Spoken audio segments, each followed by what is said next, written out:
increments or iterative developments, and thereafter we discussed on the use cases and the potential applications of multicast.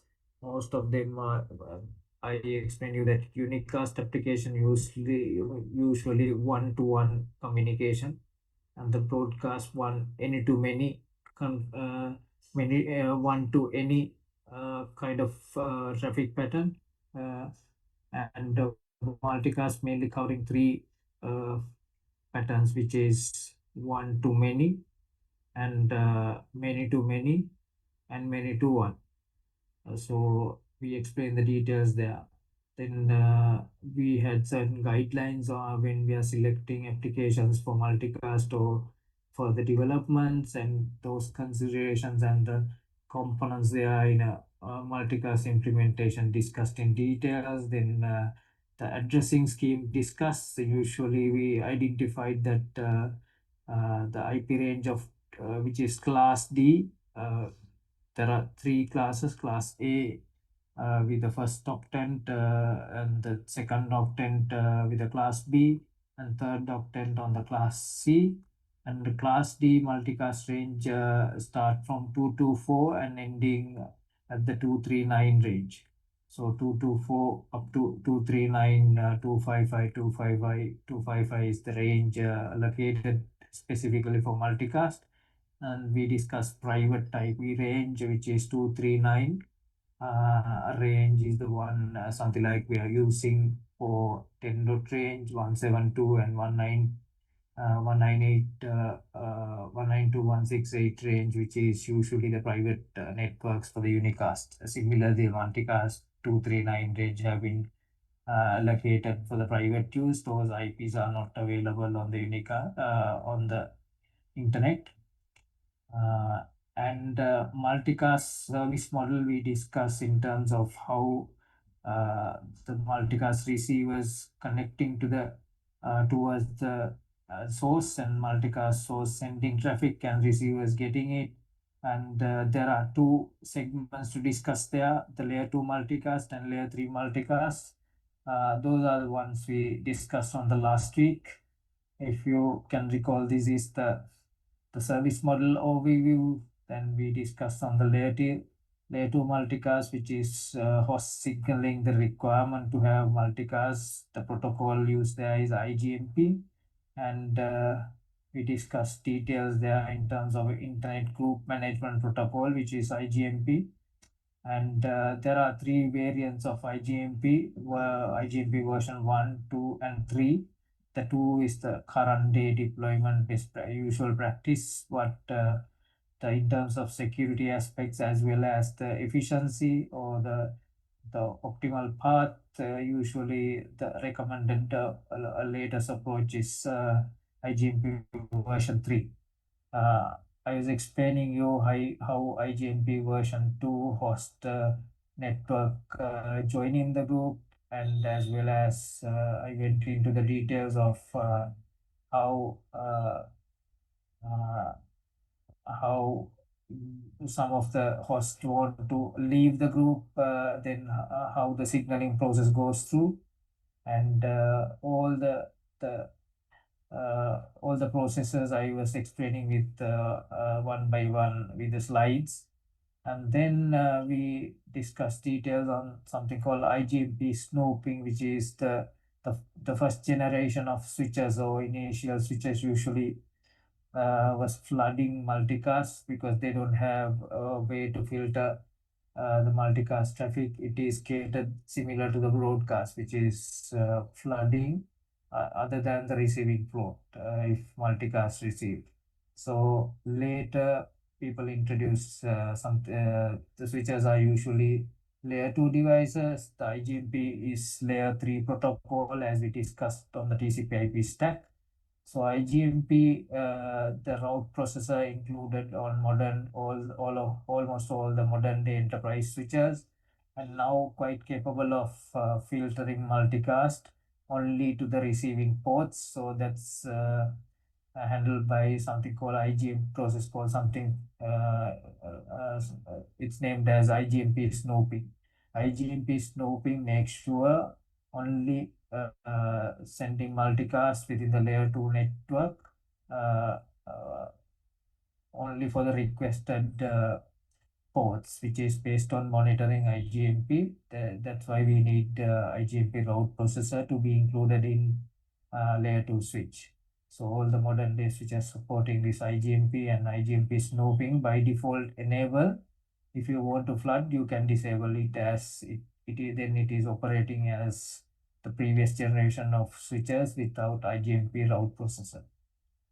Okay.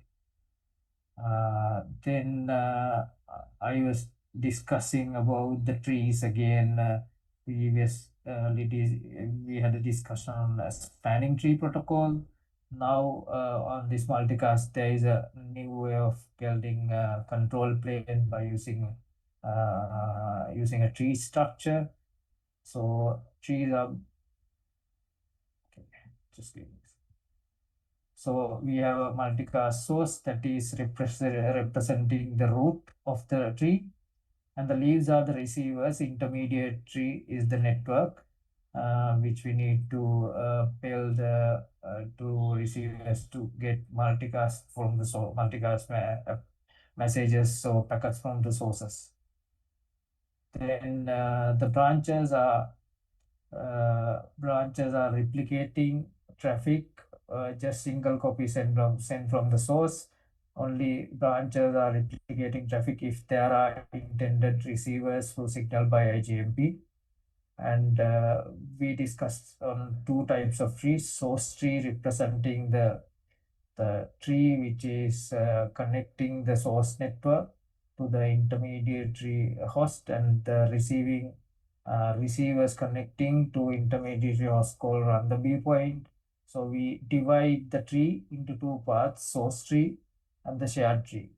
So this is just a source tree without rendezvous point. Source is sending multicast to two receivers, and it is going through the one path without if there are no receivers, it doesn't send traffic for those leaves on the network. So shared tree required when there is something called rendezvous point implemented. Intermediary senders sending multicast to the rendezvous point. That's why configuring the first of routers of these two hosts, represented here by orange and yellow. Then the multicast traffic entered the rendezvous point. The receiver signaling their requirement and connecting to the rendezvous point. Then a rendezvous point will be forwarding traffic to the relevant receivers with mapping exactly the multicast group. In this case, the orange was sending multicast to the one multi group address, and the yellow one sending another group address. And there are two types of receivers: one for the orange, one for the yellow group. So both the groups catered by this rendezvous point. So usually those routes on the source tree represented by S, G, which means source IP address, which is the unicast IP address of the multicast source, and G is the group address starting from 224 up to the 239 range. And rendezvous point is separating the source tree from source to the rendezvous point, and then the shared tree, which is for the direction for the receivers. And you see the routes there with the asterisk.g. There is no source in that case because that's shared tree, only the group represented on the multicast routing table. Usually we discuss there are two on network devices. There are two types. The routing tables are separate. The first thing you can see separate unicast routing table and separate multicast routing table. If you are checking the unicast routing table, usually show IP route is the command. If you are checking the multicast routing table, show IP mroute is the command there. So it maintaining two different routing tables for unicast and multicast. And this is the service model as we discussed on the, because we discussed initially on the IGMP host to router protocol. That's how host signaling to the first router, first stop router on this network segment, which is usually the default gateway router. Then thereafter, so again, source is sending to its own host, first of router, but not sending. You need to connect through the layer 3 network to join both source and destination trees. So the protocol used there is called the protocol independent multicast. So we discussed that protocol independent multicast is required to run as a prerequisite to have unicast routing enabled, but type of unicast routing does not matter whether it is the routing information protocol or the OSPF, PGP, or whatever the dynamic routing protocol or static route, it does not matter. Just require any unicast routing to uh, run as a prerequisite to PIM protocols to be run on top of that. So now the PIM will be sending a join message to the upstream router, then it will goes up to the first stop router and connecting the routing layer 3 network accordingly with the source to send multicast to the receivers. And we were discussing three main types of protocol independent multicast. In a source multicast, there are three submodes: dense mode, sparse and dense mode mixed together. The dense mode usually it's flood and flow. It's the first generation of multicast routing protocols, and which is somewhat suboptimal because it's sending multicast initially or flooding multicast initially. Then if there are no receivers on branches, then it will be further optimized and not uh, the prune or remove the particular segment by replicating the multicast. So that is initially, since it's initial flooding behavior, current day network usually not recommended to run on dense mode. Sparse mode is the one usually practice in terms of multicast implementation. Sparse mode does usually the sending traffic to the to run the blue point and optimizing path thereafter. If there is a failure on the sparse mode or rendezvous point, then this third sub mode quite useful as a backup to run by the dense mode. That is the joint mode of sparse dense. So another the modern protocol is under the PIM is there named as source specific multicast. That is the most optimal way, and it does not require rendezvous point as an intermediary. The shortest path established there from the source to the destination by using this protocol, and it provides several security benefit like source filtering and all those things. The bidirectional multicast is a third variant of PIM. It is quite useful in the cases of there are if you have sources and receivers on the same machines, and something like CCTV applications and or the file sharing applications, quite useful in terms of implementing bidirectional. But many of the deployments of multicast applications are one to many, which is the first two modes. Any source multicast or source specific multicast are beneficial. The otherwise you can think of having bidirectional.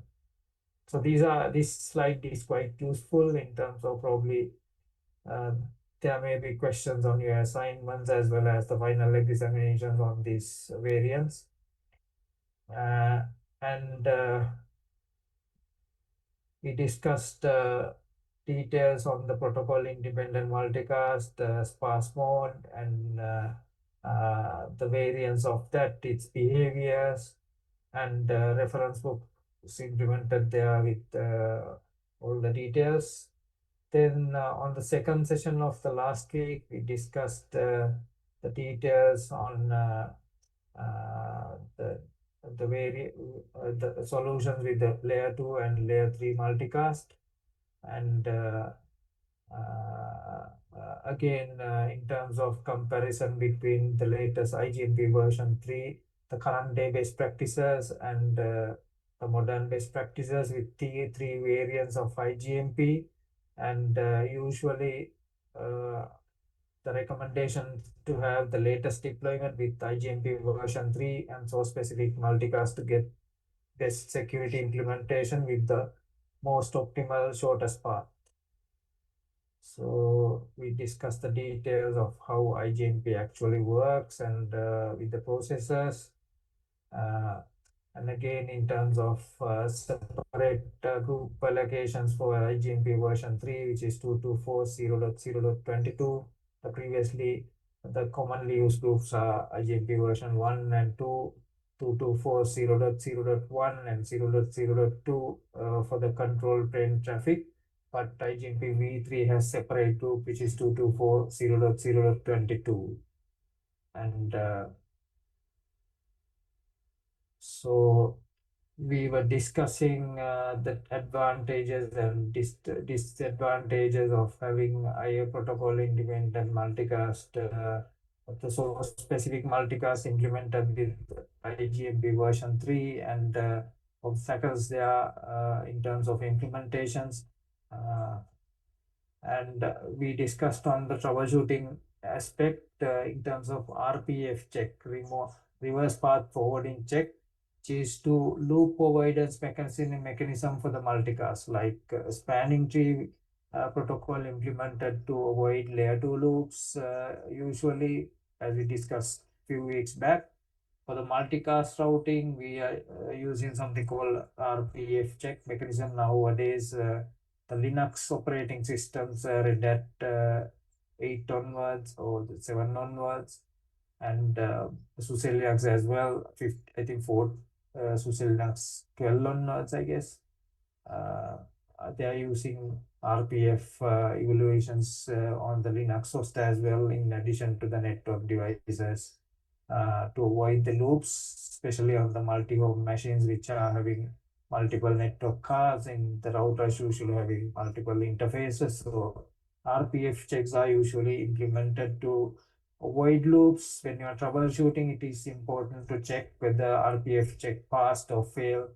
It's establishing the fact that there is a unicast route if you receive multicast on a certain port. That's the correlation that when you're troubleshooting, one of the first things in terms of checking the multicast routing issues that RPF check pass or fail. We discuss details with the examples. And I took an example of how to troubleshoot in terms of mimicking multicast traffic rather than running the end application for the troubleshooting purpose, and the relevant test applications such as VLC player with the and ping extended ping as another traffic generator alternative to the VLC player, and the receiver mimicking, source mimicking, and the receiver mimicking explained with the command lines on the VLC player, as well as the router to mimic by just putting few commands to test multicast if you don't have access to the Windows machines, which is the receiving machines usually have the access for system engineers, but network engineers have to test by their own, and these commands are quite useful to mimic in terms of multicast receivers. And make a few more examples with source specific multicast map as well. Then common issues we discuss in terms of the source. There can be several issues in terms of source. Multicast source can have issue. So receivers can have issues, and there can be intermediary network issues or multicast network misconfigurations. These aspects we discuss and explain few examples on with the troubleshooting commands, and the debugging commands introduced there, and we discuss an example, one of the example with how to troubleshoot in terms of the troubleshooting process there. And then we discuss with details on the rendezvous point, which is the intermediary router configured as optimal points to optimal router to configure the rendezvous point, and discuss details in terms of how join and rendezvous points involved, and in terms of that. Then if the path through the rendezvous point, if it is suboptimal, then it's automatically switching to the shortest path by just transferring first few packets that we discuss. That is the process called if the rendezvous point is not on the shortest path or the middle of the shortest path, then it will automatically switch over to the best routed path, shortest path. This was an example we discussed on the last week on the shortest path switchover process. And the rendezvous point discovery require first of router and the last of router required to configure by using static static RP configuration, such as I provided in this example. And there are dynamic ways of configuring that, and those protocols are auto RP and the bootstrap router based on the RFCs mentioned there. The auto RP is specific protocol. Usually every vendor have this bootstrap router support, which is called BSR, to the dynamic rendezvous point discovery. So that's something we had a discussion. Then we had a detailed discussion on the IGMP version 3 joining process with the exact IPs and the control. You can see here the control IP or control plane level IP for the IGMP version 3 communication is 224.0.0.22. And source discovery, we discuss on the details of how to get the source address for each group. It's by using it can be done on a several way. This was an example. You need to have previous knowledge. If we have a Sri Lanka Telecom, the POTV application, which is somewhat similar, you have a set-top box for which is connected to a TV, and you have a remote for the set-top box. When you are changing the channel, you already have downloaded the multicast group address with the source address file.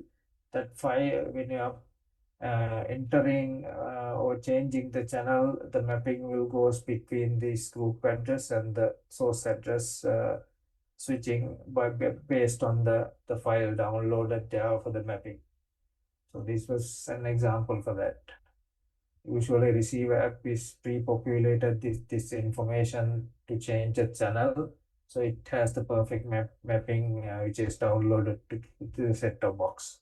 So you need to have previous knowledge with the details at the end host with a specific group or and the source to be connected for different multicast channels.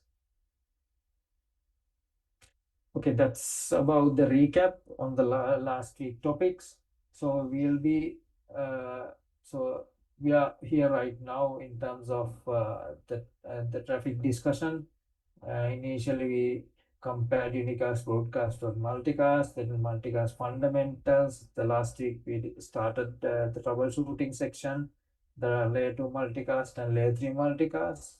On the first section until 10:30, we'll be covering this IP multicast troubleshooting methods, and then the additional topic we will be touching on the IP multicast security. I will be not testing this on final examination, but for your information, since this is security focus course, so I included few slides on IP multicast security. Our main concern is on target is on to cover IP multicast troubleshooting methods and the best practices on the first sessions today. On the second session, then probably we can start with an activity and then go to the time synchronization on and time stamping sections. Okay, these are some of the commonly used terms. We already discussed most of these terms, and you should keep in mind knowing these the terms for your day-to-day use if you are handling multicast. So any-source multicast is the ASM terminology. We discussed the details there. Any-source multicast means basically it is when you are doing sparse mode routing, which is related to the any-source multicast, source-specific multicast. So these are we discussed on the three variants there. It's better to get the understanding in terms of any source multicast, dense mode, uh, sparse mode, and this thing what's called source specific multicast. So source specific multicast we discussed, that is the most optimal way other than using the run the do point there. And MDT is the multicast distribution tree. When the traffic goes through, usually we discuss the details there on the first section. So usually the tree structure followed in terms of building the multicast transmission network. So just give me a second.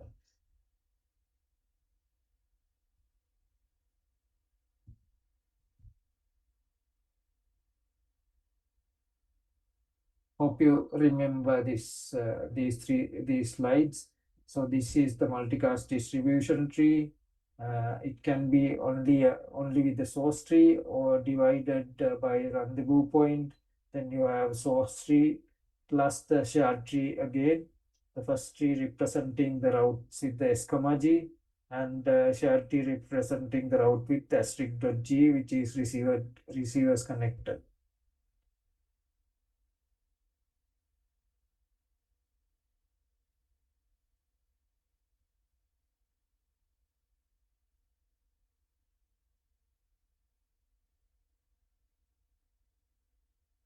Just give me a second.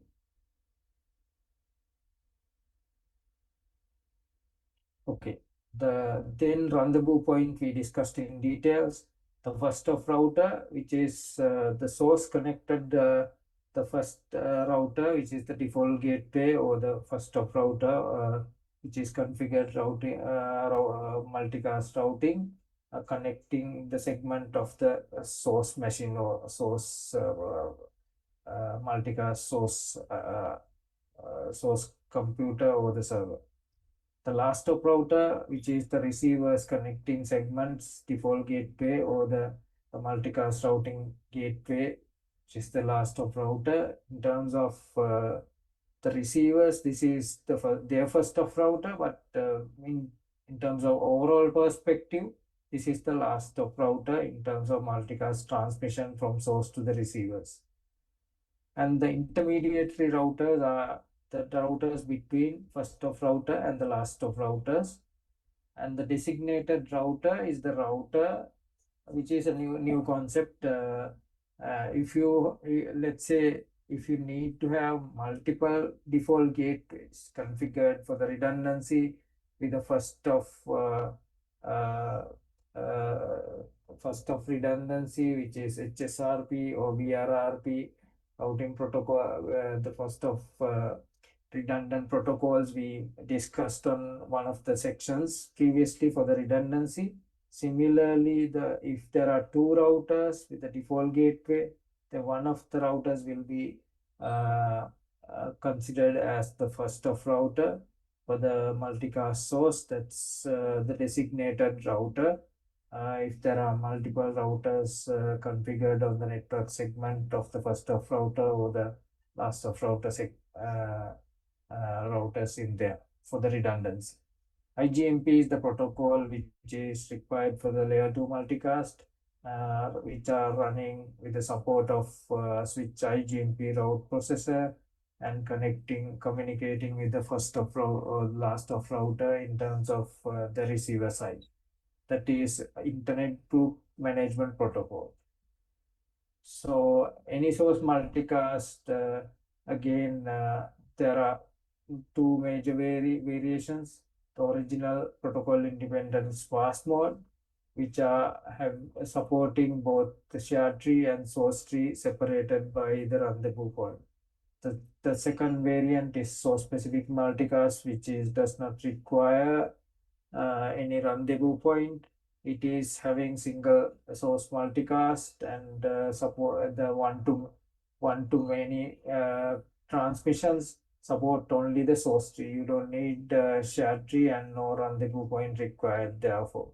So, or it will optimal path selected by implementing this protocol, and you need to predefine your multicast sources and as well as the groups on the host, as we discussed on the POTP example. And these are another frequent *G representing the shared tree, which is after the rendezvous point up to the receivers here, or receiver network here. So you can see the tree here.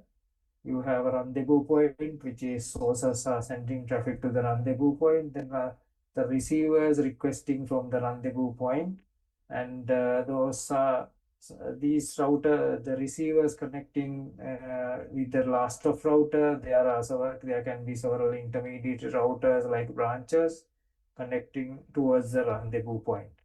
That particular tree, you can call it as shared tree or the RP tree, rendezvous point tree, or it's usually the routing tables you can see on the multicast route tables are like *G, which is only having the group represented, no sources identified, because rendezvous point is your intermediary source and source is hidden there in terms of these particular routes. And if you have a shortest path tree, which means a multicast source server or the host communicating with the directly with the endos without having rendezvous point, then this is having only the shortest path tree. Usually the source specific multicast run in this particular fashion. You can implement dense mode as well. So usually the source tree does not source. If you are just having source tree, those are having the route with S(G), then your source and the group address defined there. That's the meaning of S(G). So this is identified as shortest path tree and source tree. Similarly, so now you have the comparison between source tree and the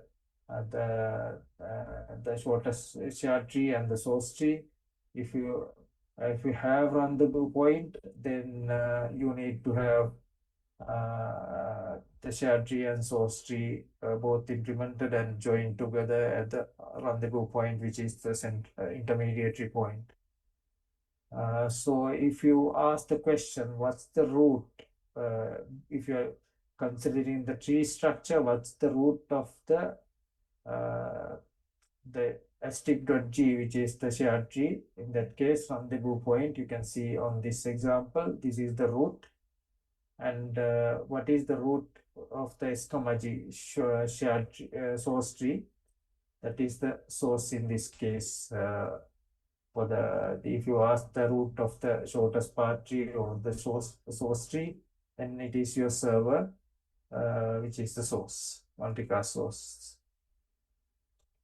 And for the troubleshooting aspect, there are other terminologies getting involved. The one of them is incoming interface, which representing IIIF, incoming interface, the interface represented with IF, and outgoing interface list, the OIL, outgoing interface list.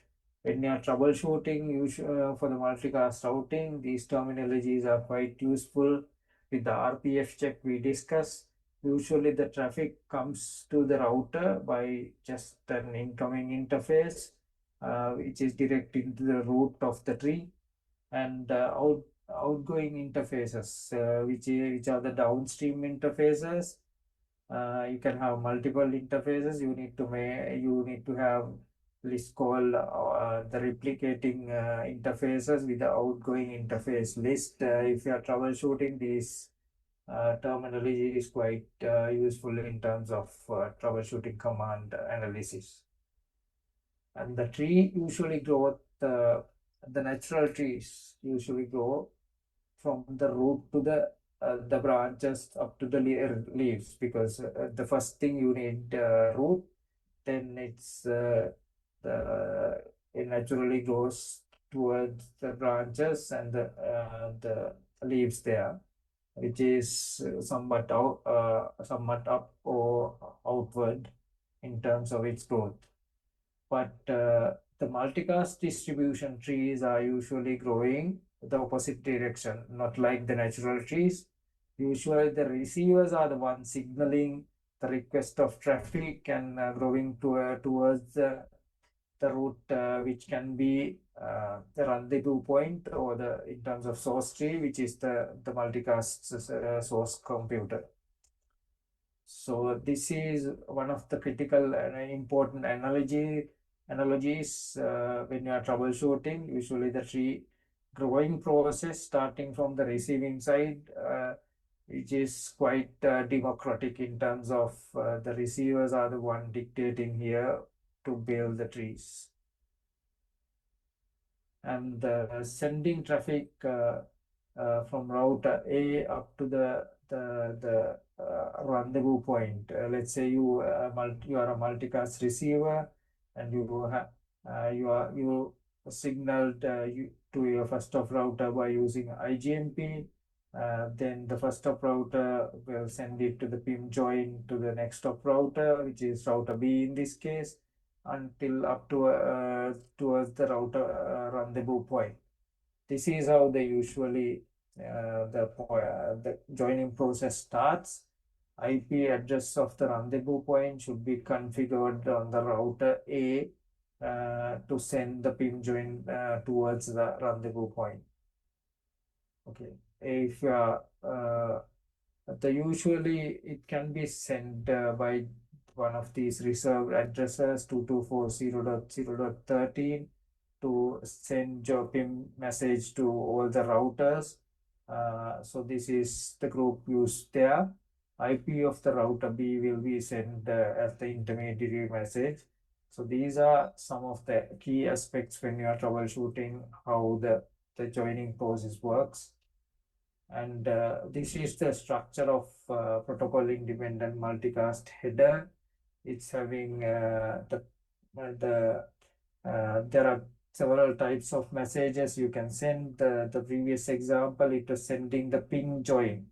So join is represented, or the join or exiting or removing means pruning. So you can send message type number 3 in terms of joining process. For your information, I included the RFC number as well for this asterisk.g, which is shared tree joining for the receivers. And these are some of the deep technical aspect if you go into the troubleshooting at the header level. And as I mentioned, if you are sending traffic to all PIM routers, then it should be addressed to 2240.0.13, which is a reserve address for the protocol independent multicast routing processes to communicate. Right. Then again, the details shared in terms of how the address of the upstream neighbor BOC is the target of the message. Because the previous diagram, you can see that only one router connected to the last of router, which is the router A.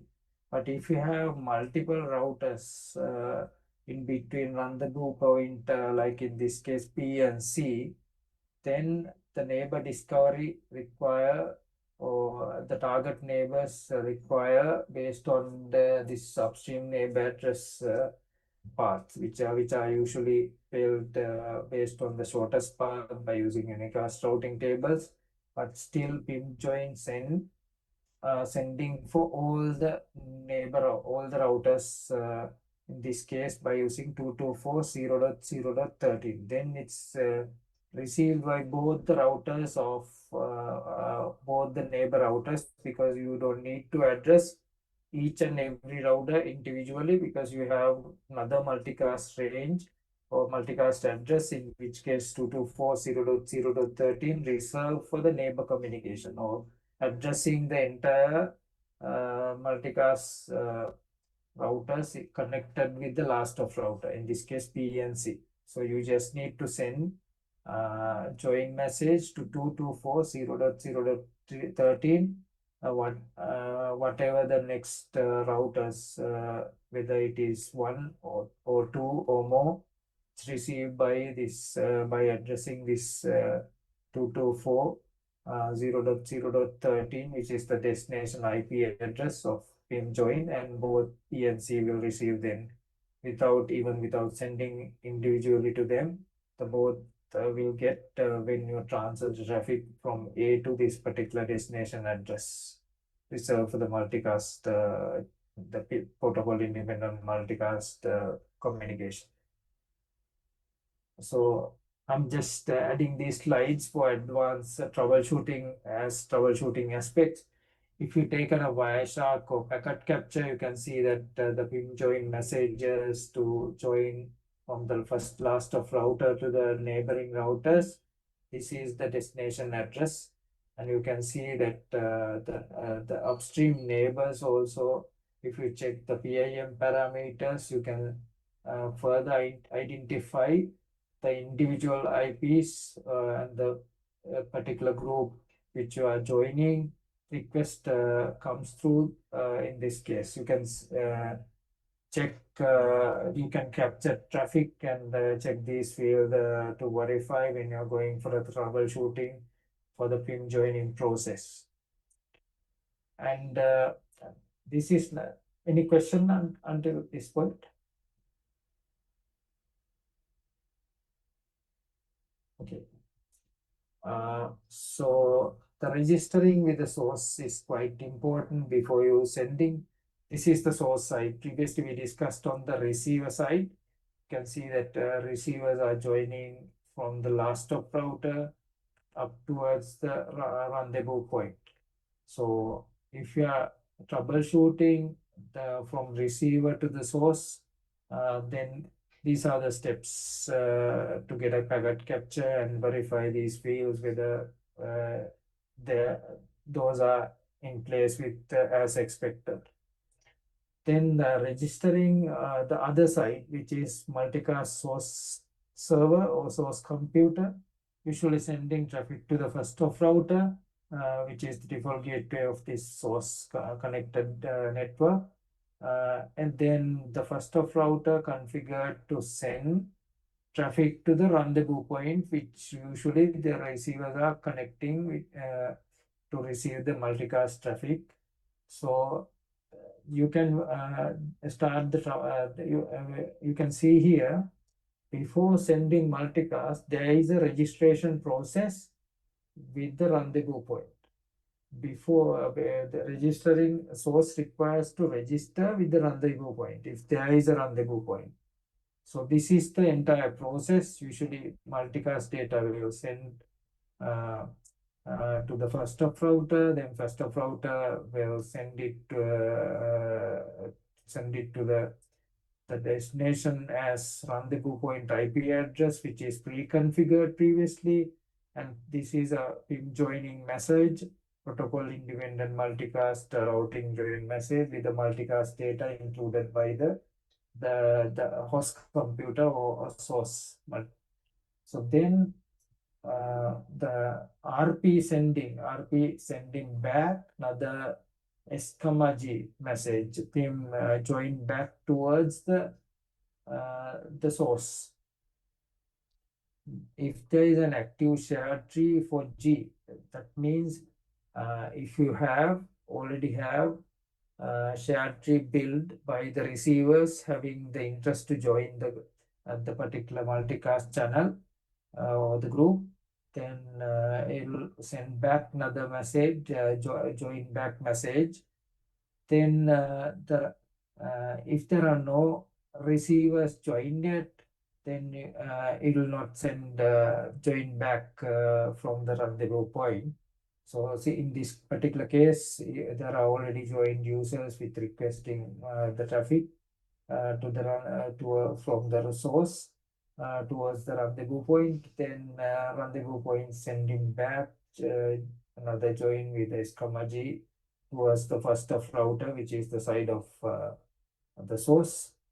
Then it is sending back the multicast data. We will send back towards the first of router. The first of router now sending traffic uh, two times, because the first register with the registration, it was sending traffic uh, as the first instance. Then it was sending more traffic with the S, G route. So previously, there were no S, G route. It is developed by the join back tools. So you can see that then after it's initiated the second session, then the rendezvous point is sending back another register stop message, because initially the joining process join back process starting with the unicast routing or unicast request. Then thereafter it is switching to the full multicast and uh, stopping by sending another unicast register stop. Then it is pure communication thereafter on the full multicast data traffic from the source first of router to the route processor rendezvous point. So this is the process. If you are troubleshooting further between on the registration process, you need to know there is a registration process before sending multicast through the rendezvous point with the source. So that is quite important. You can see that unicast getting involved there in the registration process, and duplicate sessions are there. As initially we discussed that the multicast, if you are selecting multicast application, you should know that there can be duplicates, such as these suboptimal cases like registering the multicast sources with the rendezvous point. So then the another concept we discussed any questions on these points we discussed? If we move to the designated router section. So previously we discussed only having one router as the first of router. There are situations we need redundancy. If first of router down, then it is single point of failure, then you can send multicast. So they usually we put a couple of routers as redundant ones. So you have router A and router B as candidates of first of router connecting to the first switch, and switch is connecting with the multicast source. So then in the which router should register. So there is um, election process. If there are two routers as your default gateway, then multicast the first of router. Then one of the routers will selected as the designated router. If that has failed, other will take over the functionality with the heartbeat. So designated routers getting involved when there are redundancy required or failover required with implementing multiple routers for the first of routing process. That's on the source side. On the receiver side, you can have two routers for the redundancy again. Those are last of routers. The receivers switch then connecting with the two routers. One of them will uh, take over by the election process and get the priority and auto nominate as designated router, or you can manually nominate as well. And then it will forward. If that fail, then the secondary router will take care of the functionality of the last of router for the joining process of the shared tree. This is about the source tree. The building and so the troubleshooting is somewhat equivalent to when you are if you have a plumbing issue at your home, usually you need to troubleshoot to find out the leak. Similarly, the multicast, usually the troubleshooting process, or any traffic, even the unicast, broadcast, or the traffic flow can be uh, taken as an example. Or you can consider plumbing as an example for the troubleshooting of the unicast or multicast or broadcast in terms of traffic flow directions. This is another example here for the unicast. Usually when you're troubleshooting unicast, you are sending one-to-one traffic, sending one IP, sending traffic from point A to point B. So you can see intermediate routers, and in this case, EIGRP is the routing protocol in between all these the routers, first of and last of. And you can see that traffic travels from point A to B by the water traversing through a pipe. So it is usually by the process of control plane. Usually destination IP address ranges advertised from the last stop router towards the other direction. In this case, last stop to advertising the routing tables is the way to forward from one place to another place. So this is an example for the unicast plumbing or unicast troubleshooting in terms of representation of the directions. You advertise the routing table, unicast routing tables from the source or the destination side up to the source in this case. But in terms of plumbing for the multicast, it's somewhat different when you're having shared tree and the source tree. The source connecting to the rendezvous point, and rendezvous point, the receivers connecting to the rendezvous point from the last stop router up to the rendezvous point, and sources sending traffic to the first stop router, then first stop router forwarding it to the RP rendezvous point. So you have a couple of trees and two pipes separated and joined together in this example. When you are troubleshooting, you can use this analogy. For the joining process, unicast the register process, and the PIM G join on the reverse side, and all those things can be considered. This is just an example of troubleshooting analogy if you are considering the perspective of troubleshooting based on the plumbing perspective.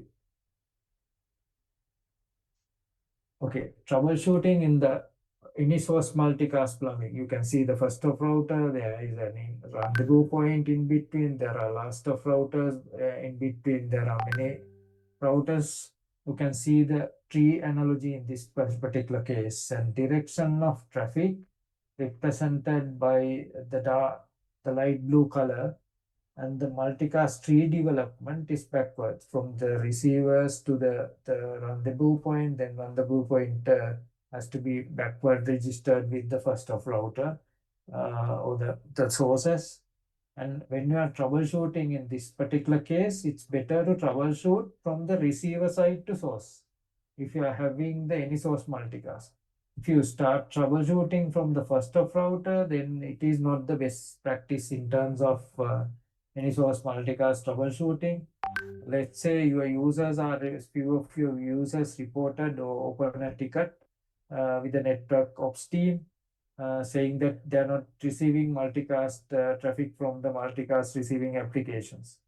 So if you start from the source side, it will take more time. If you start the troubleshooting from the receiver side, it is more convenient, and the closer to the receiver is the best option in this particular case of ASN plumbing, ASN troubleshooting, any source multicast, because they are currently you have only you got the complaint from few receivers of last of routing. There can be other segments who can receive traffic and not reported therefore, but few users reported. So mostly it can be situation like the last of routing or the particular network segment is having issue, not the RP or the first of router or the source. So in this case, it's better to initiate the process from the last of router, then thereafter intermediate routers, then the rendezvous point, then the first of router, then the source. The troubleshooting process should be have a direction starting from the local segment of receivers if you receive a complaint on the any source multicast situations. Let's say if you're having source specific multicast, which is without a rendezvous point, then still it's the best approach is starting from the receiver side, because there can be issues on the receiver network, then there can be issues on the intermediate network. Thereafter, you can go up to the level of first of router and the source. So still on both ASM, any source multicast, and source specific multicast routing enable, then the best approach will be troubleshooting start from the receiving side. The toolbox of troubleshooting. Some of these commands I included on your appendix of the last week's slides. The show IPM route. Show IPM route count is the counting of number of certain informations like how many packets hit on this particular route or transferred can be isolated for troubleshooting. And the show IPP neighbor, which is to find out the neighboring routers. So IPP interfaces, which we discussed on the incoming interface and the outgoing interface list, can be identified this particular command when you are checking. If you are troubleshooting on the IGMP, which is the layer 2 multicast troubleshootings with the multicast group reflected there, those information can be found with the show IP IGMP group on the last stop or first stop router. And if you are specifically targeting the rendezvous point and related groups, you can specify that with the group address if you know the group address, and you can find out the rendezvous point mapping with the group address, which can be sources. And if you are doing RPF check, reverse path forwarding check, these are the commands usually useful in terms of your routers. So this is one of the examples of troubleshooting in terms of the source tree, the shared tree towards the RP, and source tree towards the source. So you can see that first step is to verify *G routes on these routers.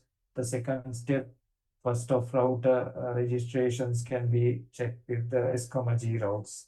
And then we discuss initially the process goes through the rendezvous point. If there is a better route, then it will cut over back to the shortest path.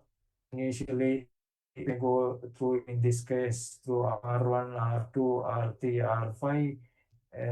After first few packets transferred, if there is a better path to reach R5, then it may switch from the R3 path to the R4 path. The automatic switchover can be troubleshoot by these S, G routes on R4 and R3 if you are troubleshooting further. So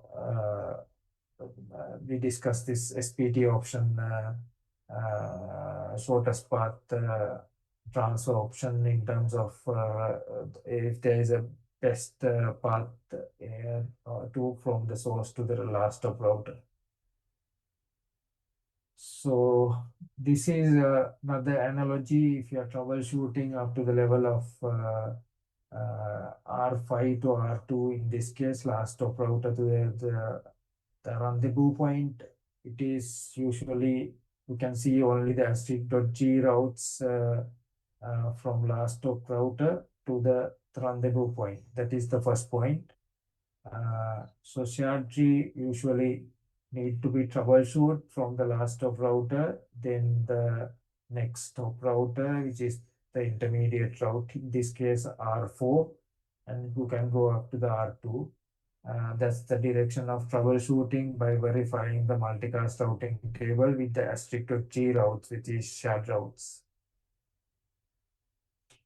So you can see the troubleshooting checklist here with the if you are checking the routing table with the last of router receive IGMP membership reports from the receivers at the first instance can be checked by using these commands on the routers.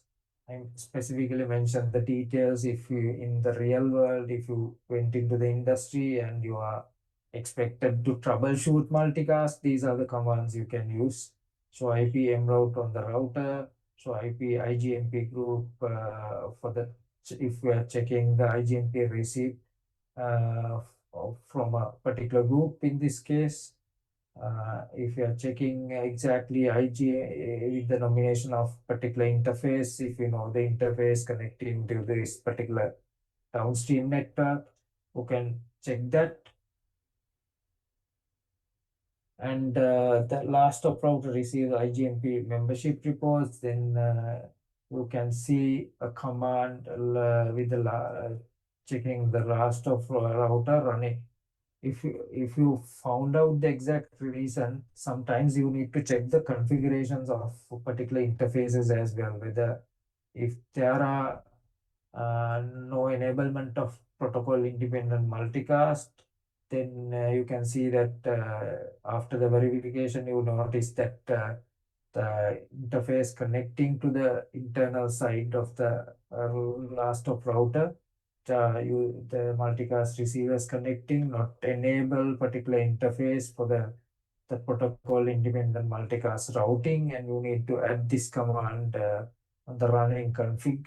After check, you need to verify whether this particular command IP, PI, and sparse mode enable or any routing enable multicast routing enable for this particular interface. The interface name is Gigabit Ethernet 1/1, which is connecting to the switch which these last of the receivers connected, and it already assigned a unicast IP address, but multicast protocol not enable, routing protocol not enable there. In this case, IP, PA, and sparse mode enable. Because you are having on the go point, usually it's not source specific multicast, it should be any source multicast based on IPPI and sparse mode enablement here. So there are few other commands you can verify. Now verify the running config on the particular interface. Now you see that IPPI and sparse mode enable. And now after you enter the missing command, you can see that show IP IGMP groups, whether groups are connected and uptime is there, then it is transferring traffic, and the last reporter, which is the last computer connecting, made the request. You can see the group address and the interface enabled after you enabled multicast for the interface connecting to the invert network with the receivers.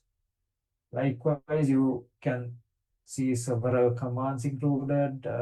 On the next thing, you are troubleshooting on the next stop routers with asterisk.g routes whether in there.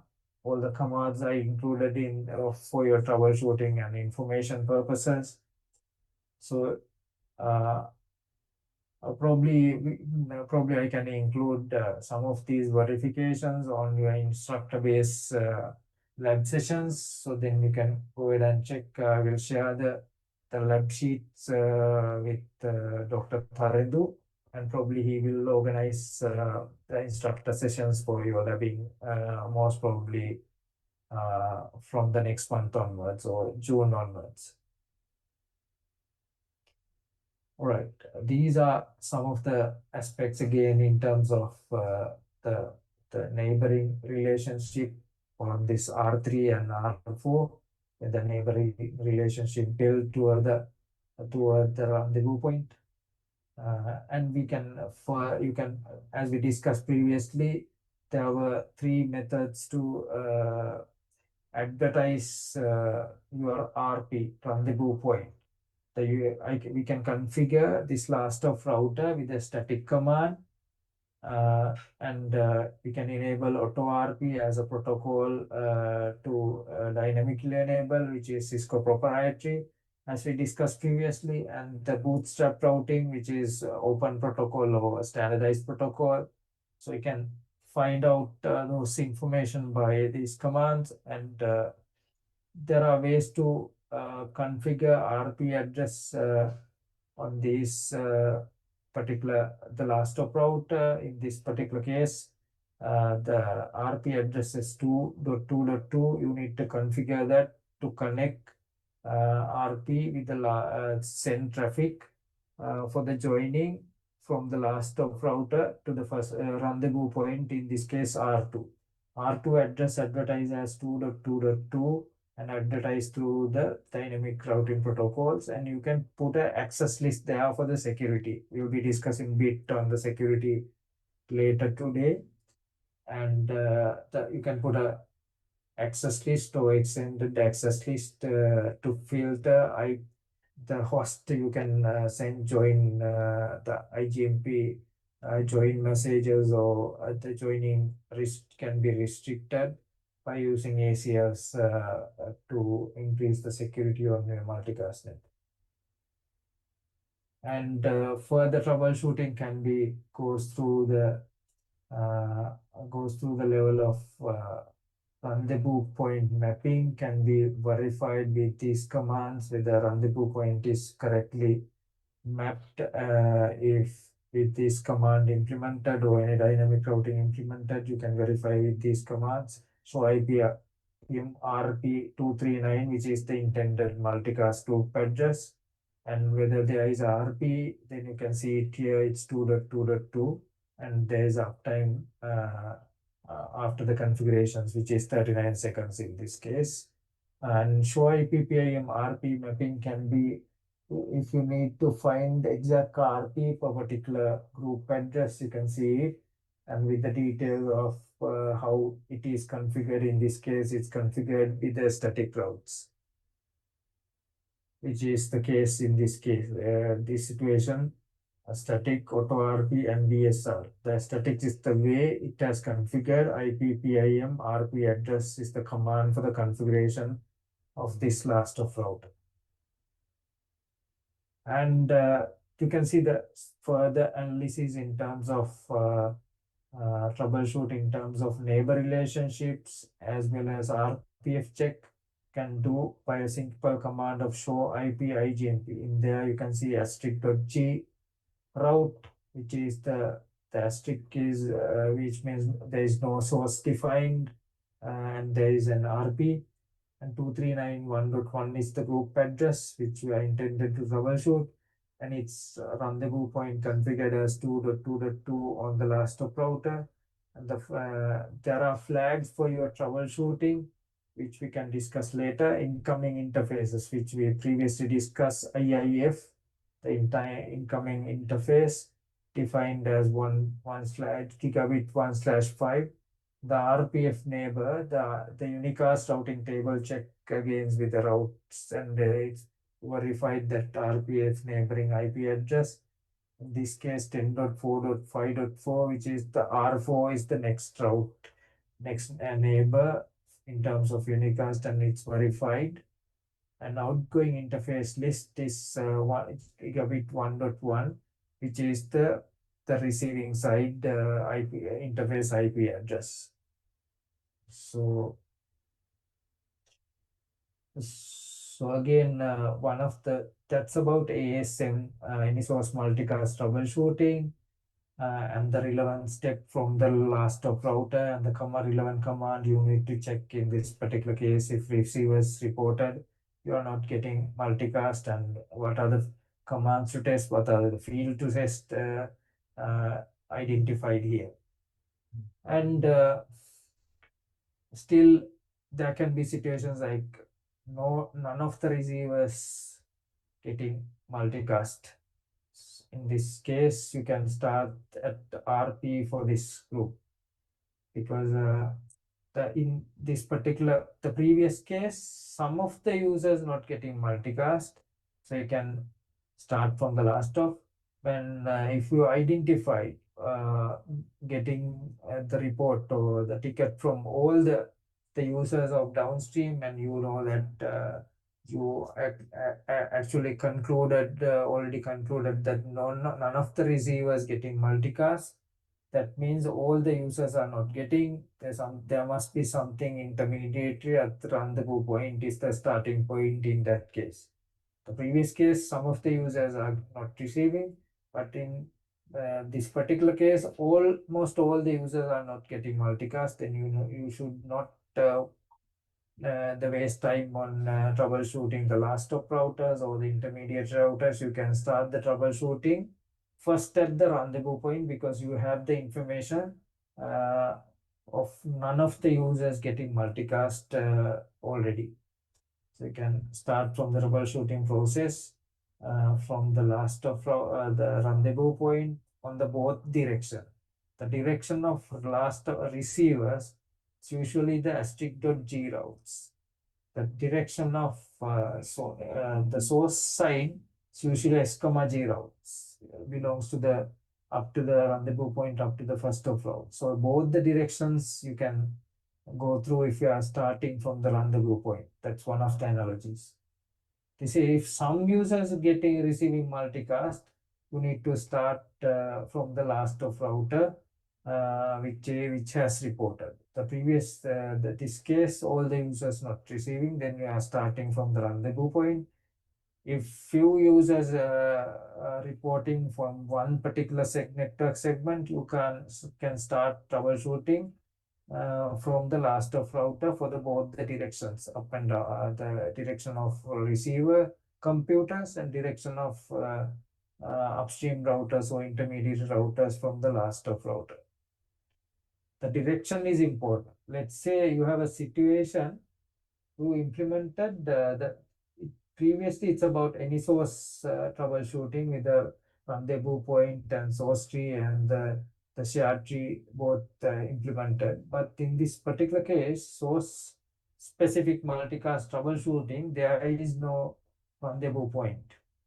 So if users are not getting multicast, almost all the users are not getting multicast, then since there is no rendezvous point, best place to start is not any intermediate routers, but the first of router.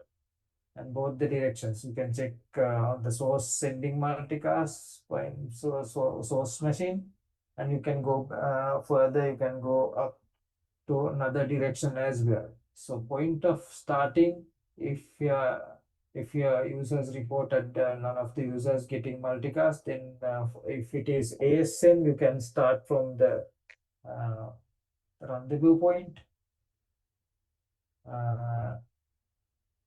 If all the users reported they're not getting multicast, then you can start from the first of router if it is source specific multicast. So depend on your starting point and the direction based on troubleshooting direction based on the protocol. It varies, which means ASM, you start from the rendezvous point. If it is SSM, you start from the first of route. So further ideas in terms of troubleshooting toolbox, multicast trees get built backward towards the route. So traffic usually goes from source to the receiver, but tree building process receiver to source direction. So that is quite important to keep in mind when you are troubleshooting. Multicast traffic in ASM and SSM are triggered via pull. Usually the process of traffic in any source multicast or source specific multicast, usually the receivers are requesting traffic, not send the flood and pull like dense mode. So high on the flood chain dependent on routing working and PIM working.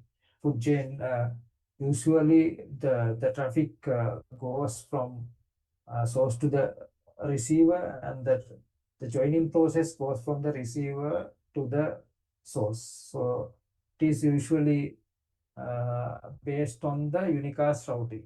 If you are the tree building process usually dependent on unicast routing direction of the receivers to the source. So those are key facts to remember when you are having troubleshooting. So further questions you can ask at where is the root, who is the root, which you can verify based on finding the RP or the source first of router. Where is the root, which is the direction. You can check the RPF unicast routing tables with the RPF checks for the neighboring side. The directions are quite useful in terms of checklisting and finding out. These are some of the aspects quite useful in terms of your troubleshooting and the troubleshooting best practices. Keep in mind these things if you are doing real world troubleshooting in terms of multicast, and the directions may be useful as well. Any questions until this point? These are the reference book again with the links I provided with the exact the working groups and the protocol specifications with the PINs as pass mode and all the RFCs included. Okay. Until this point, usually we test on the final examinations most of the time, and the second assignment I will be uploading on this week or upcoming week, and probably most of you already submitted on the first assignment. We will be grading that, and this will be uploaded today or tomorrow, I guess. So you will be having 2 or 3 weeks based on the questions we are uploading. So until this point, you will be testing in terms of assignments as well as the final examinations. The few additional points we included specifically targeting the multicast hardening, because most of the enterprise network on current days are having some form of multicast applications with many of the unicast applications included. So when the multicast and unicast broadcast in every network, you need to have some form of network hardening. Specifically, this IP multicast is an emerging area, and there can be several loopholes in this case.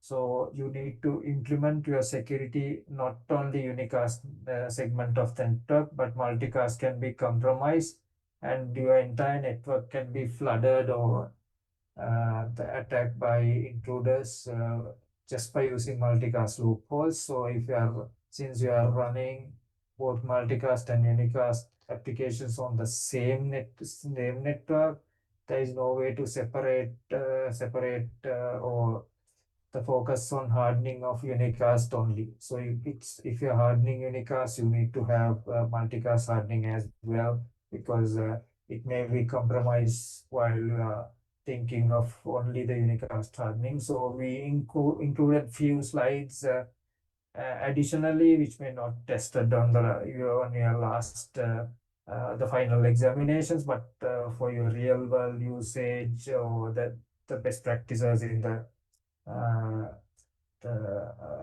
your enterprises, it's better to know a bit of IP multicast security. I will be covering this within few 30 minutes. So it's about we are discussing the both control plane and data plane security implementation for the multicast, and I will be comparing initially the unicast and multicast in terms of security or hardening perspective, and then you can understand the differences between unicast hardening and the multicast hardening. And finally, the best practices will be shared and maybe quite useful in your day-to-day work if you are doing troubleshooting and as well as implementing your network in in terms of multicast and both unicast application co-hosting together. Any questions before we move to the last section of IP, the traffic patterns and multicast?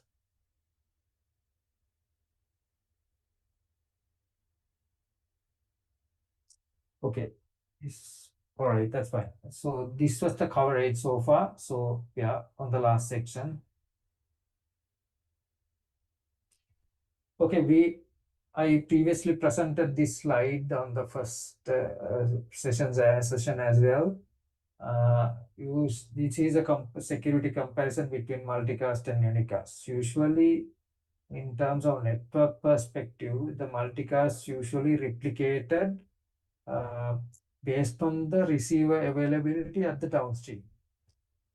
And there, in terms of routing table, the per application state is there. Each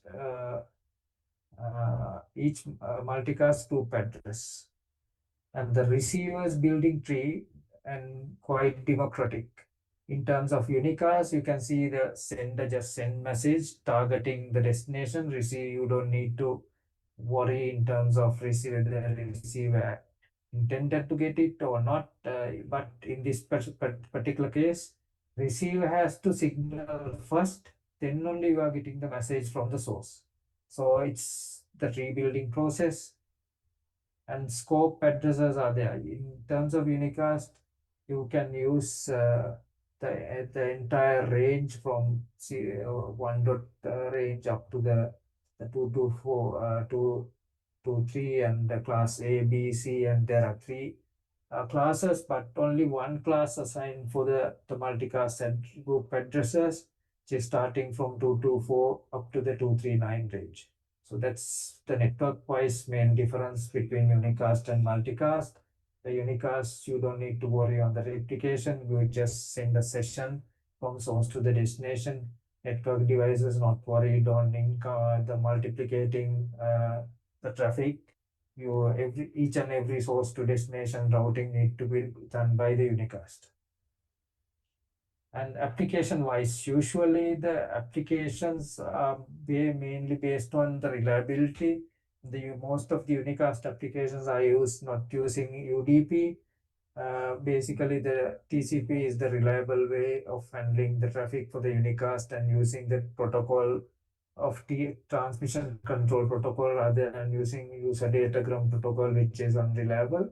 But multicast, most of the applications are UDP based. It's based on several reasons. If you are using UDP, you need to accept the unreliability, but still the latency is lower, and in terms of there are real-time traffic, or certain applications have the requirement 1 or 2 packets loose, dropping 1 or 2 traffic does not matter, like video or audio traffic. For an example, if it is video traffic, the 1 packet loose may be just 1 pixel of your screen, so it does not make a lot of difference. If you're losing audio packet, still the receiver can understand the message or not recognizable by the audio application. Then UDP is quite fine and low latency and quite fitting for the real-time applications, so real-time transfer of traffic. Delay, but if you are using file transfer protocol, you can lose a bit, but not real time. So those cases, you need TCP applications. The best use case can be using unicast with the TCP. So for the multicast applications, mostly dependent on UDP. Unidirectional or multi-directions, we discussed on the unicast traffic usually 1-to-1, the multi-broadcast 1-to-any. The multicast, there are 3 variants: 1-to-many, the first variant, and many-to-1, and many-to-many. All 3 categories comes under the multi-directional category, which is for the applications. The protocols, almost all the protocols are quite similar because the protocols are based on unicast, but still there are situations like control plane protocols like IGMP and the PIM protocols are based to cater the control plane traffic of the multicast, especially on the link scope. The scoping the link and avoiding the loop with IGMP scoping and all those things require. Most of the data plane protocols are almost equal, still using UDP, still using IP, Internet Protocol from the TCP stack, but there are protocols like IGMP and PIM for the control plane. So that is kind of a fundamental understanding. If you are implementing hardening the multicast traffic, you know the difference between unicast and multicast in terms of its behavior, the application states, the tree structure, building of the control plane.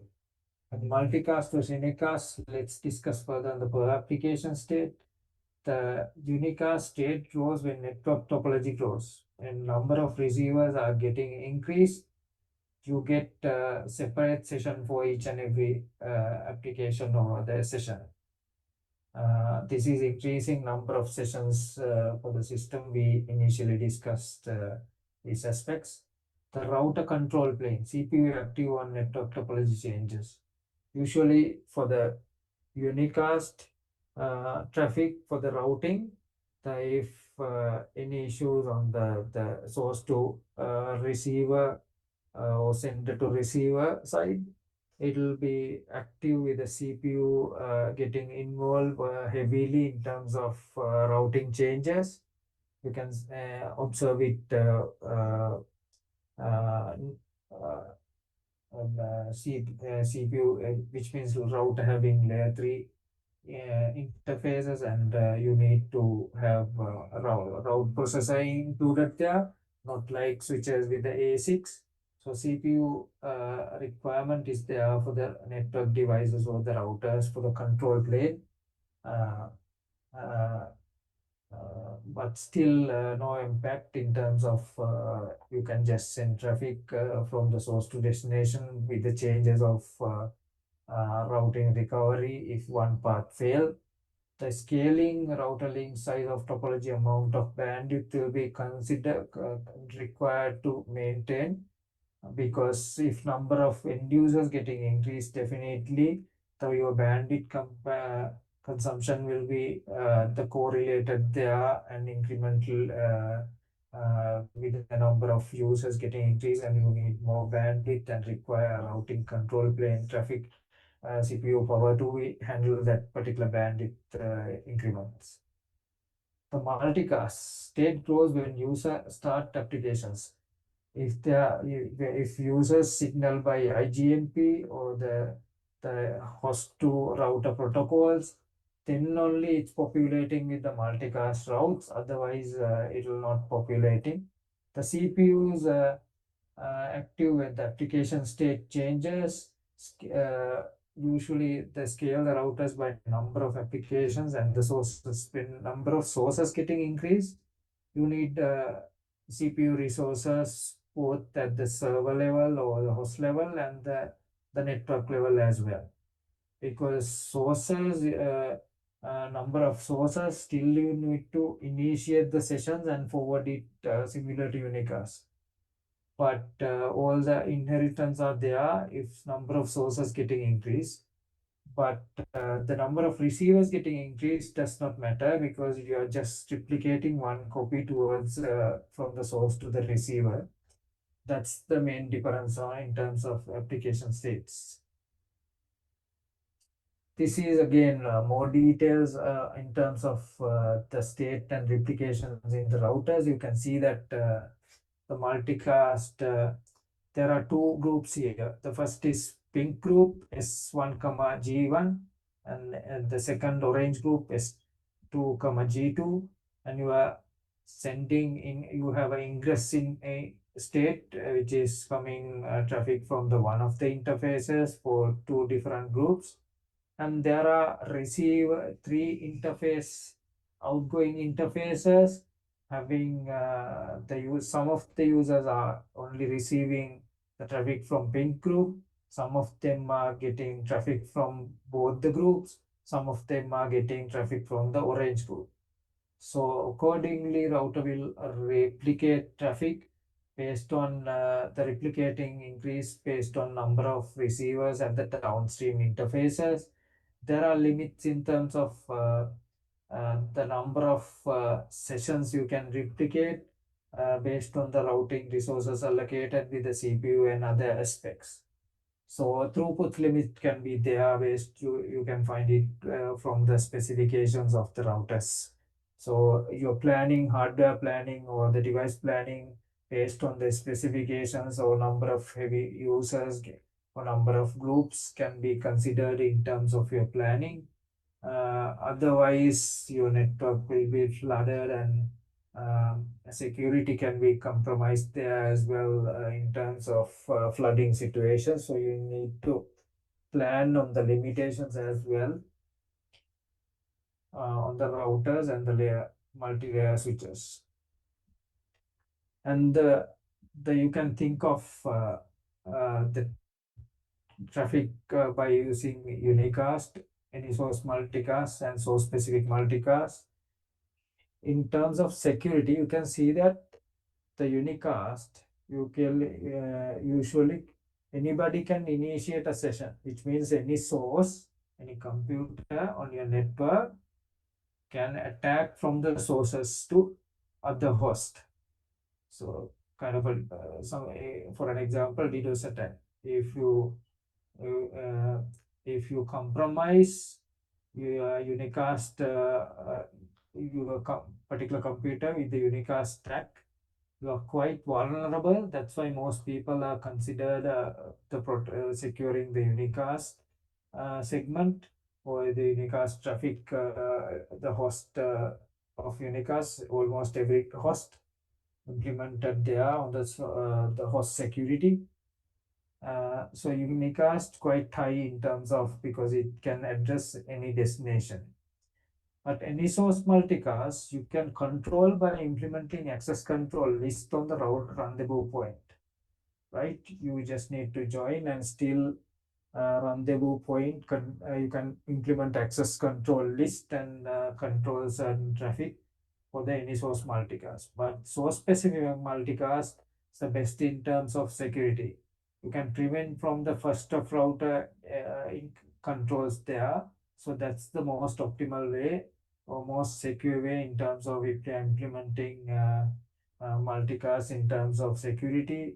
You can't flood the network easily if you implement source specific multicast on your network, and it does not require rendezvous point as well from the first stop up to the last stop, because first stop not initiating sessions if it is not up to the rule base you have put into the place with the source specific multicast. So in best case, if you are implementing multicast, first try your best to implement source specific multicast, considering its initiation of the multicast traffic, which you can't flood from the first stop router, will prevent. It will not go beyond that intermediate routers or last stop routers, because you have prevented at the first phase. If you put up a rogue source has prevented by ACLs there, or the controls there, you can put with the source specific multicast. The any source multicast you can flood up to the rendezvous point, so quite a bit of a less secured there. But unicast, you are not safe. You need to implement your own ways to implement the harden your security with the unicast, because unicast source can send any host in your network. So that's the comparison between unicast, any source multicast, and source specific multicast. Any questions until this point?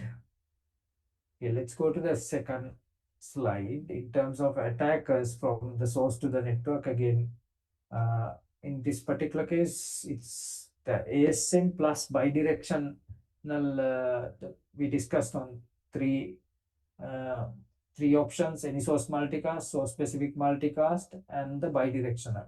So bidirectional means you have source and this the almost all the sources uh, can be receivers as well.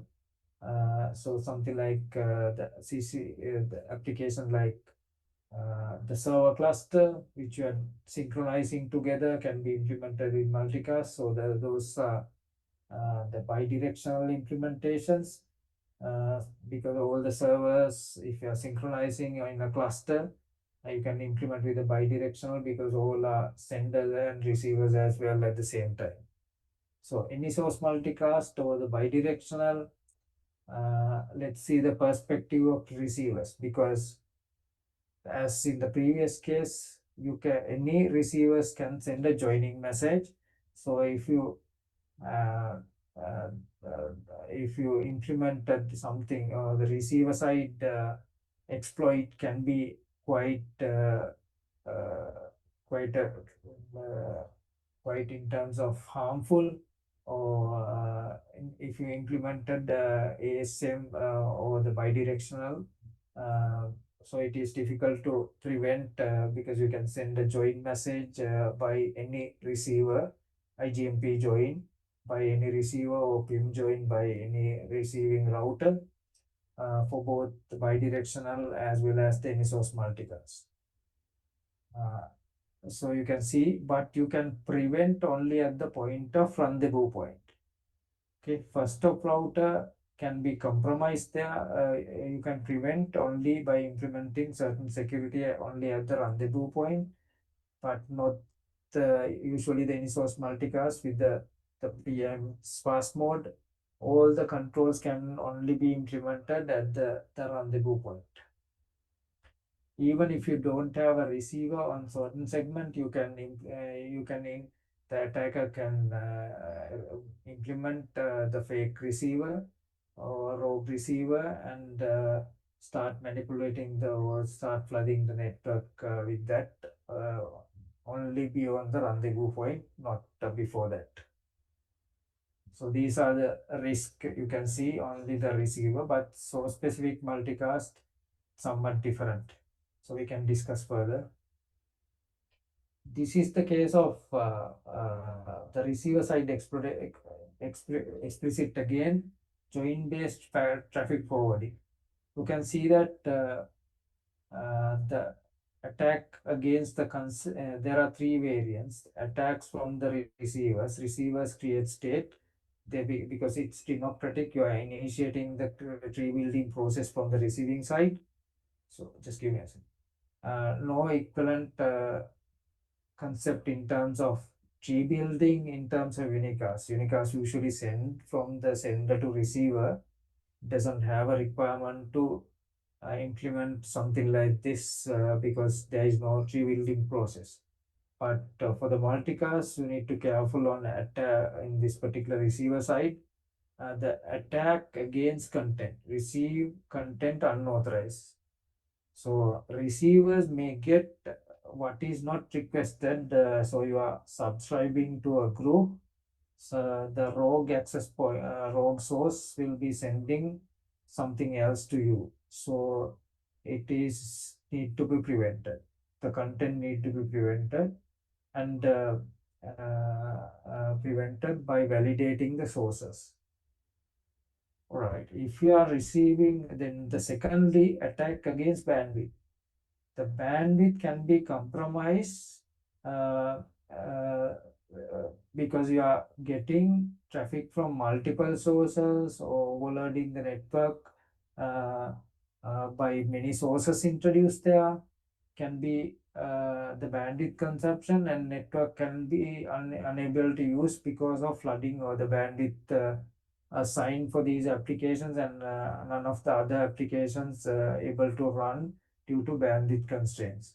The third issue can be happen attack against routers and switches. Switches, the overload the routing table and increase the convergence time may create suboptimal situations like split draining. All the attackers can then use those edge situations for their benefits. These are the three ways of compromising due to this receiver joining process in the multicast. So you need to address when you are hardening this. So these are some of the receiver side explicit join based traffic forwarding, and you can implement access list on the path. So let's assume that you are sending, you have a source, you have a receiver, the filtering, comparison between data plane and control plane. You need to secure not only the data plane, like in the case of the unicast, but you need to secure the control plane, which is the joining process as well. We can see the control plane is IGMP request from the receiver to the first stop router or the switch, or the switch to the first stop router, the last stop router, then the intermediate router. It will be sent by PIM join message for the protocol independent multicast join to the source. So you need to secure both unicast and multicast for the data plane, but for the specifically multicast, you need to secure the control plane as well. The filtering packets usually can be done for both unicast and multicast by ACL implementations on the direction of traffic. This case R1 to up to the host A. So you can implement only the allowed traffic by filtering the ACLs on the routing devices and applying those access control list on the particular interfaces it's getting received or inbound or outbound. And multicast, you have more ways to prevent filtering. So you can prevent IP by using a command named IP multicast. For access list enablement, you can use IP access to with after creating the ACL, you are getting a number. You can implement IP access group on interfaces. So that is the command there. You can further implement something called IP multicast boundary. So that is kind of a forceful pruning. If there is no requirement to send certain traffic after after one point of router, you can use this particular command IP multicast boundary at the edge.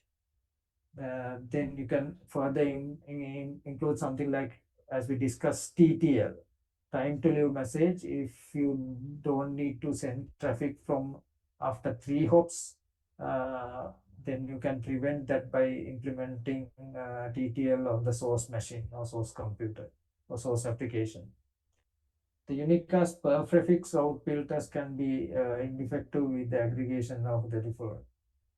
You can implement traffic on the route filters for the unicast in there, because multicast is only securing multicast doesn't make sense. You need to say secure unicast because multicast running on top of unicast. So you can implement per route filters, but still the common things like default routes for all the route forwarding, you can't, it is ineffective in terms of securing those ones, because you need to enable default route. If none of these specific route matches, you need to forward the traffic by using default gate. That need to be compromised so in there. But for the specific routes, you can implement route filters by the route filter command for each route entry or static route entry. Okay, that's the comparison, the summary of the comparison between the concerns of security. For the unicast, you must protect host and network nodes against the sender attacks, often using the transport protocols like TCP. So these are quite normal, but multicast, you need to additionally consider the control plane traffic, not only the sender to receiver, but receiver to sender as well. So you can implement prevention of DOS attack against the router slash router or link resources.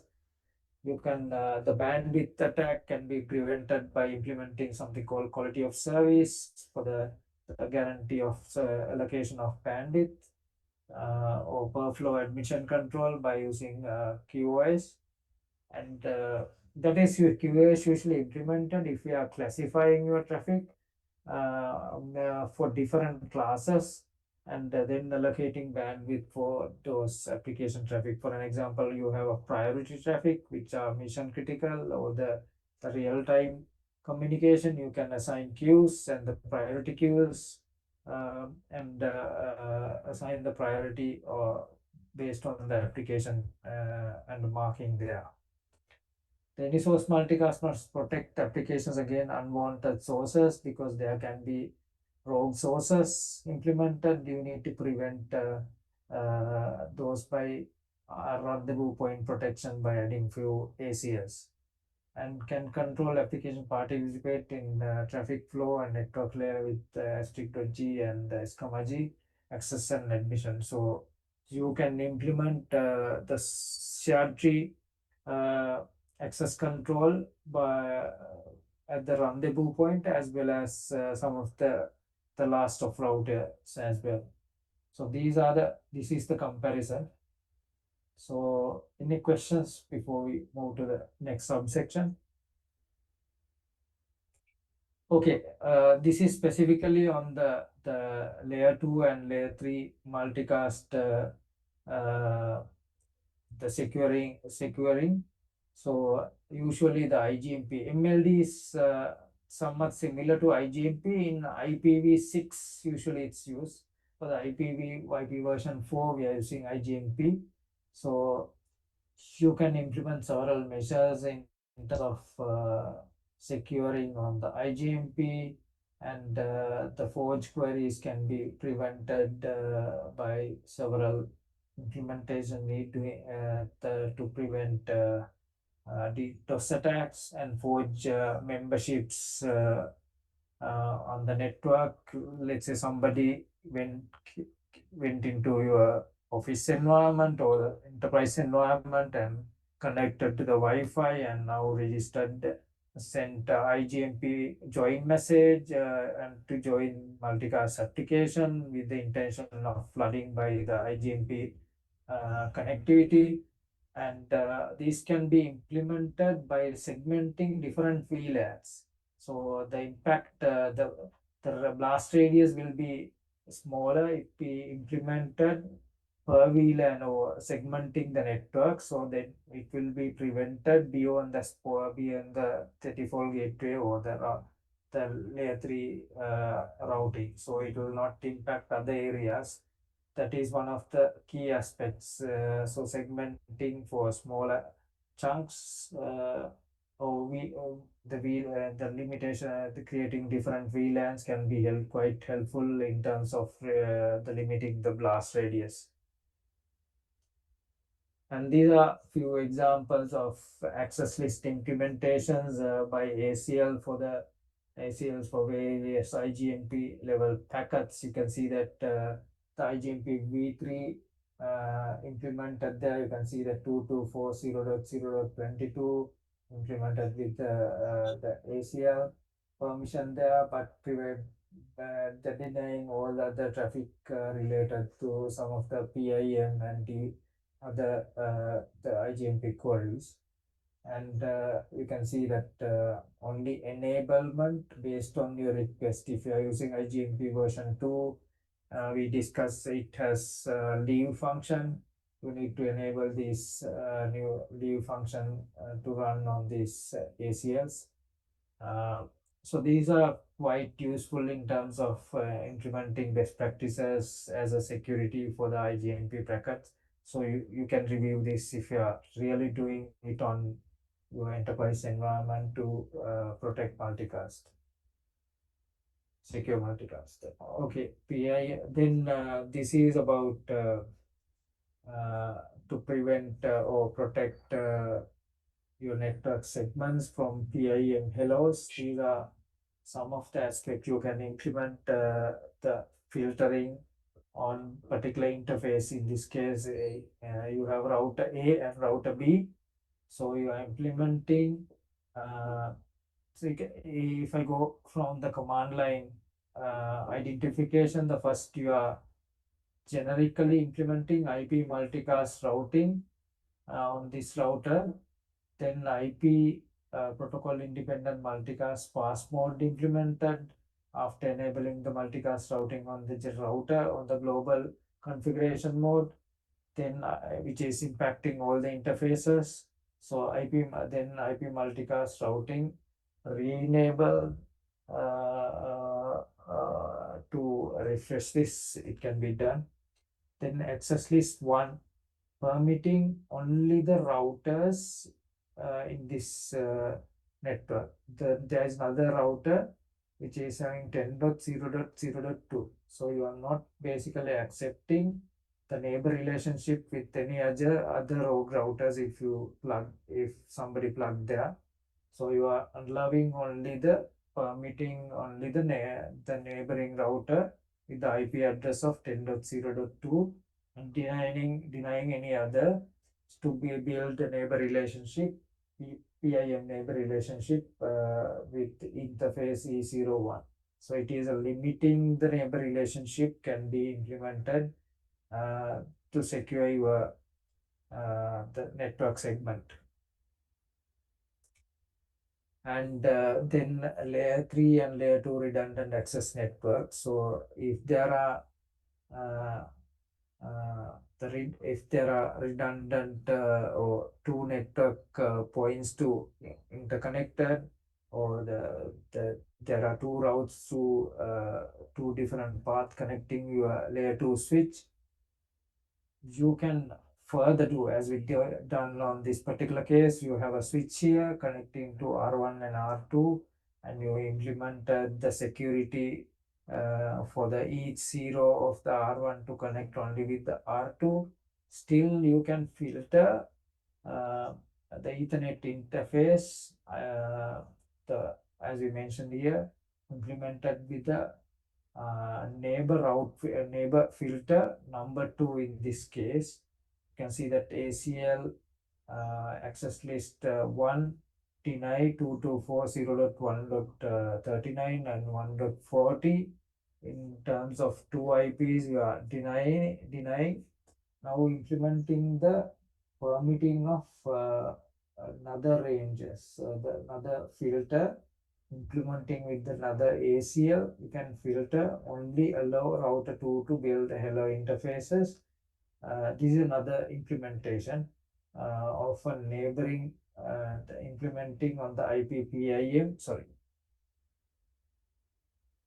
PIM neighbor filter with the ACL2 only allowing router 2 can be implemented on the Ethernet 0.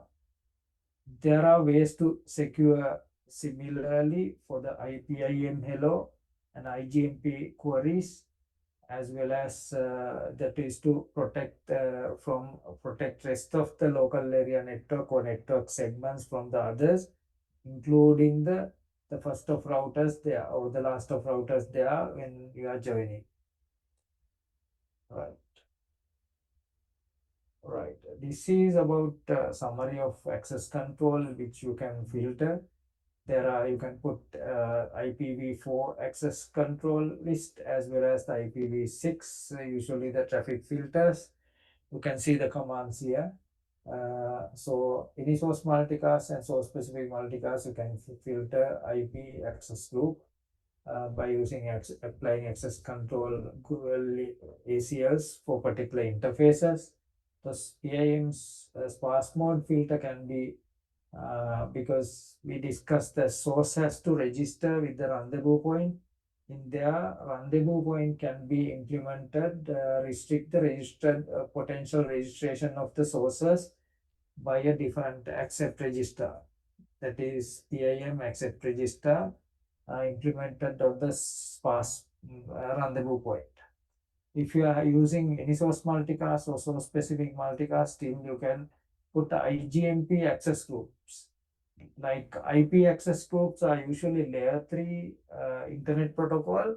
This is IP, IGMP are specific to the IGMP layer 2 multicast, but IGMP is a layer 3 protocol. Still, you can have the access list implemented on the interfaces with the IGMP access group. And then for the multicast group ranges can be implemented as we discussed in terms of the somewhat similar to the multicast boundary. So the group ranges, which means you can't use all the group ranges. Let's say 224 up to 239 is there, but you are allowing only particular network to run. These multicast IP addresses only can be prevented by using the multicast related group range filtering by these commands, both IPv4 and IPv6.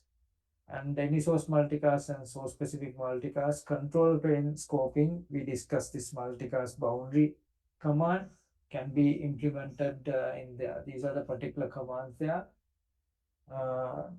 So the, so you have all the commands if you are enable filtering both control plane and data plane, the ASM and any source multicast and source specific multicast channels. And this is a kind of example by enabling the protecting traffic by IP access list enabled on particular interface. The first section is IP access list extended source. Usually extended the extended IP access list are defining source protocol, which is IP in this case, and the source subnet mask and the receiver subnet mask, receiver address group address range, or in this case 239.0.0.0, and the subnet mask range there. And that is the extended access list if you are defining source, both source and destination. Then you can implement that created access list on Ethernet 0 or particular interface. That to apply that access list, you need to give the command on the within the interface configuration command IP access group source in.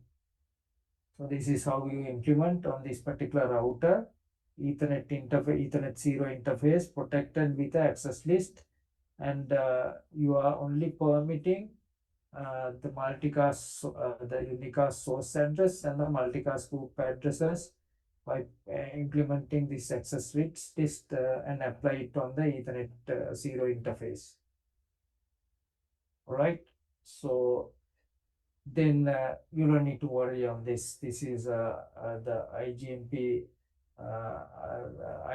access. It's similar to the IP access list. You can implement IGMP access list and don't worry about the IPv6, which is beyond our course. We are not we haven't discussed on the IPv6 and MLD, which is out of the scope of this course. But use the first command, which is IP IGMP access group, which you can implement by putting an extended access list with defining the host as well as the multicast groups and implementing as a IGMP access group to prevent IGMP traffic on this particular network segment connecting to the Ethernet 0.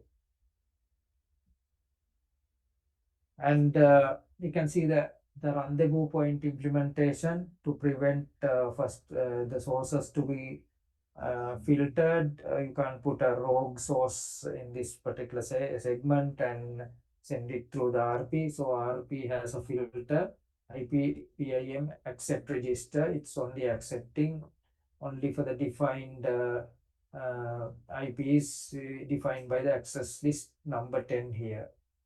So that is 192.16.1.1 is the only one accepted within the accept ACL, and that you can implement by the command of IP PIM accept register list on 10.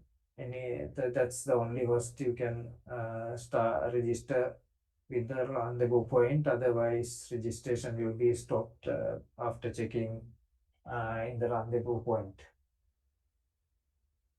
So you can disable certain multicast groups by just putting a standard access list on, which means source only sources defined. So those are quite possible with the multicast group range command. So these are a few of the other commands you can use. Multicast boundary, both by standard access list and the extended access list. You can prevent the control interface protocol level access control on the IPv4 traffic as IPv6. You can see that IPv4 per interface, either the any of the you can define both inbound and outbound access list based on your routing, the router interface which you need to apply the IP multicast boundary just by filtering by using ACL. It's basically your securing process mainly dependent on the access standard access list and extended access list. I think you know the difference between standard access list and extended access list. Standard access list only defining the source IP address, but extended source and destination both must be there. Even you can implement do the filtering by the protocol wise as well on the extended access list. So these are quite normal things in terms of you know the firewalling and security rules and ACLs. This is the example of implementing maybe multicast boundary by putting the number access list implemented here on the Ethernet 0 of all these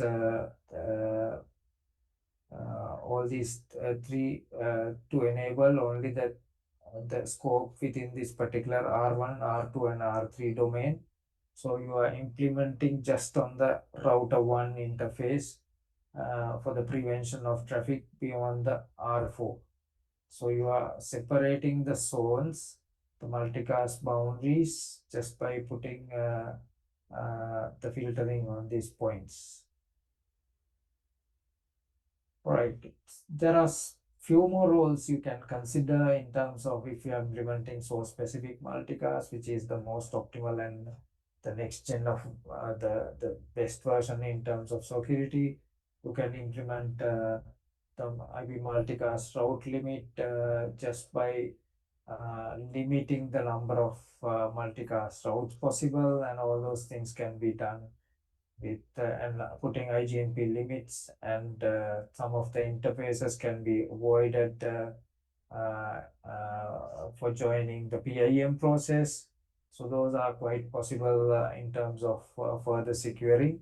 So it is, if you are doing let's say you are working for a security audit organization, usually most of the auditors are known to audit only for the unicast vulnerabilities, but it is quite vulnerable in multicast areas as well. So you need to have the knowledge of auditing the entire stack, including the multicast applications and implementations as well. These may quite useful, but we'll be not testing on the final examinations on these exact security stuff. But these are few additional contents which may helpful for your real world exposure.